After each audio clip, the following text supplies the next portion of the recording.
पाणी नव्हतं म्हणून त्याला मार्ग सापडतो ना, त्याचप्रमाणे जो प्रयत्न करतो त्याला यशाची, सुखाची, आनंदाची वाट सापडते. म्हणूनच चांगला विचार हा चैतन्य शक्तीचा आविष्कार असून तो जीवनाला आकार देणारा एक कुशल कलाकार असतो. हेच मी आज माझ्या वक्तृत्वातून सिद्ध करणार आहे. या कार्यक्रमाचे अध्यक्ष, निस्पृह न्यायप्रिय परीक्षक व माझ्यासारख्याच माझ्या स्पर्धक मित्रमैत्रिणी, मी आज तुम्हाला माननीय शरद पवार यांच्याबद्दल माझे मनोगत व्यक्त करणार आहे. जे अशक्य आहे ते स्वप्न मला पाहायचे, जे अशक्य आहे ते स्वप्न मला पाहायचे, जे दुःख कोणालाही जाणवणार नाही ते दुःख मला सहन करायचे. ज्या ठिकाणी धाडसी माणसे जाण्याचे धाडस करत नाही त्या ठिकाणी मला धावायचंय आणि असंच एखादं स्वप्न लहानपणापासून मनाशी बाळगून आपल्या आयुष्याची वाटचाल करून ध्येय गाठणारे माननीय शरद पवार साहेब. साधारण 60-65 वर्षापूर्वी एका शाळकरी मुलाने गोवा मुक्ती संग्रामाला समर्थन देण्यासाठी आपल्या शाळेतील मुलांचा मोर्चा काढला. आजपासून 55 वर्षांपूर्वी ह्याच महाविद्यालयीन तरुणाने पुण्यातील महाविद्यालयीन निवडणुकांमध्ये भाग घ्यायला सुरुवात केली.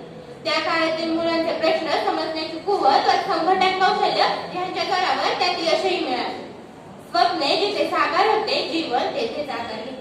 स्वप्ने जिथे साकार होतात ना, जीवन तेथे साकार घेते. जेव्हा स्वप्नातील कल्पना आणि कल्पनेतील स्वप्ने सत्यात उतरतात तेव्हा जीवन खऱ्या अर्थाने परिपूर्ण होते. तो स्वातंत्र्यानंतरचा काळ.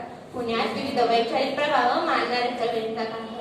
त्या सर्व विचार प्रवाहांना समजावून घेऊन त्या तरुणाने 25च्या आधीच आपली राजकीय व सामाजिक भूमिका पक्की केली.